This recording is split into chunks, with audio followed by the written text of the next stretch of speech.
Hi guys, this is Shilpa Mittal and this video is for 10th class students. हम 14.3 अपनी आज से स्टार्ट कर रहे हैं। 14.1 में आपने मीन निकालना सीखा, 14.2 में आपने मॉड निकालना सीखा एंड 14.3 में आप मीडियन निकालना सीखेंगे।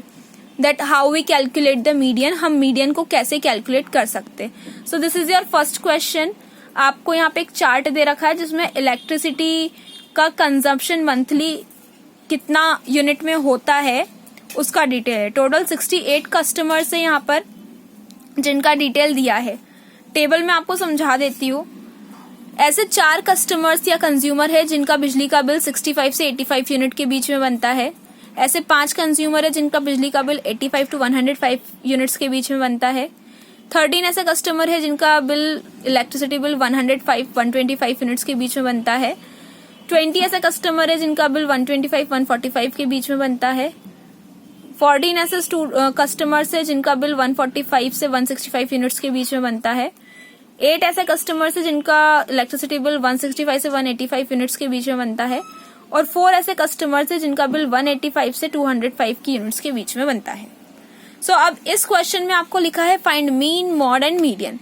तो मैं आपको बता दूं, मैं आपको मीन निकालना समझा चुकी हूँ, तो मीन आपको खुद निकालना है। मॉड भी हम समझ चुके हैं कि कैसे निकालते, तो वो भी आपको खुद निकालना है। मतलब इस क्वेश्चन को आपको 3 फेज में कंप्लीट करना है। फर्स्ट फेज में आप मीन निकालेंगे, सेकंड फेज में आप मॉड निकालेंगे एंड थर्ड फेज में आप मीडियन निकालेंगे। क्योंकि मीडियन आप लोगों के लिए नया है, मीन और मॉड हम समझ चुके हैं 14.1 और 2 में। इसके पहले भी मैंने बहुत सारे वीडियोस बनाए थे मीन और मॉड निकालने के लिए, तो उन वीडियोस को देखकर आप इस क्वेश्चन का भी मीन और मॉड निकालेंगे ताकि आपकी प्रैक्टिस हो सके। यहाँ पर हम केवल मीडियन निकालना सीखेंगे कि हम मीडियन कैसे निकालते हैं। मैंने आपको लास्ट वीडियो में भी बताया था एग्जाम्पल के तौर पे कि जब भी मीडियन निकालने की बात होती है तो आप क्यूमुलेटिव फ्रिक्वेंसी निकालते हो। विदाउट क्यूमुलेटिव फ्रिक्वेंसी आप मीडियन कैलकुलेट नहीं कर सकते। हमारा जो क्वेश्चन रहेगा ये हम 2 पार्ट्स में करेंगे मीडियन निकालने के लिए। सबसे पहले मैं आपको टेबल्स के थ्रू ये समझाऊंगी क्यूमुलेटिव फ्रिक्वेंसी कैसे निकालते हैं एंड सेकेंड पार्ट में हम ये देखेंगे कि हम कैसे अलग अलग वैल्यूज को सिलेक्ट करते हैं एंड फॉर्मूला में पुट करके सॉल्व करते हैं।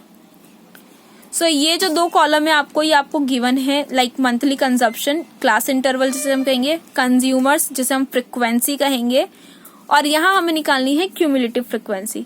क्यूमुलेटिव फ्रिक्वेंसी निकालने का तरीका ये होता है कि आपकी फर्स्ट फ्रिक्वेंसी और फर्स्ट क्यूमुलेटिव फ्रिक्वेंसी सेम होती है। जैसा कि आप देख सकते हैं first frequency and first cumulative frequency दोनों आपकी सेम होती है। जब आप सेकेंड क्यूमुलेटिव फ्रिक्वेंसी निकालते हो तो आप इन दोनों को प्लस कर देते हो, इन दोनों को ही प्लस कर देते हो, तो 4 + 5 9 हो गया। जब आप थर्ड क्यूमुलेटिव फ्रिक्वेंसी निकालते हो तो आप सेकेंड वाली क्यूमुलेटिव फ्रिक्वेंसी को थर्ड वाली फ्रिक्वेंसी के साथ प्लस करते हो, तो 13 + 9 22 हो गया। ये प्रोसेस रिपीट होता है। थर्ड क्यूमुलेटिव फ्रिक्वेंसी और फोर्थ फ्रिक्वेंसी का यूज करके आप फोर्थ नंबर की क्यूमुलेटिव फ्रिक्वेंसी निकालते हो।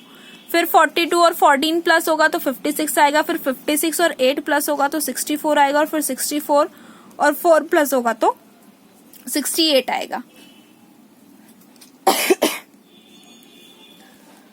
ये हमारा क्यूमुलेटिव फ्रिक्वेंसी निकालने का तरीका था। That first frequency as it is, second cumulative frequency के लिए फर्स्ट और सेकंड फ्रिक्वेंसी इसको आपस में ऐड करते, थर्ड क्यूमुलेटिव फ्रिक्वेंसी के लिए second cumulative frequency and third frequency को प्लस करते हैं, फोर्थ क्यूमुलेटिव फ्रिक्वेंसी के लिए third cumulative frequency and fourth frequency को प्लस करते हैं, फिफ्थ क्यूमुलेटिव फ्रिक्वेंसी के लिए fourth cumulative frequency and fifth frequency को प्लस करते हैं। और ये प्रोसेस आपका टिल द एंड चलता रहता है जब तक आपका क्लास इंटरवल फिनिश नहीं हो रहा है। यहाँ पर आपको मैंने टेबल बनाना सिखा दिया है। आपको ये भी बता देती हूँ कि ये जो 68 आता है ना आपका फाइनल आंसर प्लस करते करते जो आखिरी नंबर आता है, ये आखिरी नंबर होता है n के इक्वल। मतलब आपकी n की वैल्यू क्या हो जाएगी, 68। हम अपना फर्स्ट पार्ट यहीं फिनिश कर रहे हैं बिकॉज एक वीडियो के अंदर पूरा क्वेश्चन समझा पाना पॉसिबल नहीं है। क्वेश्चन लेंदी है, प्रोसेस लेंदी है इसको समझाने की।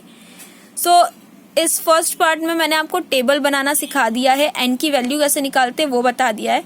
सेकेंड पार्ट में हम रिमेनिंग वैल्यूज कैसे निकाल कर सॉल्व करेंगे हम वो डिस्कस करेंगे। सो अगर आपको टेबल निकालने तक कोई भी प्रॉब्लम हो, टेबल की वैल्यूज बताने तक कोई भी प्रॉब्लम हो, तो आप मुझसे कमेंट सेक्शन में कमेंट करके पूछ सकते हैं। Thank you.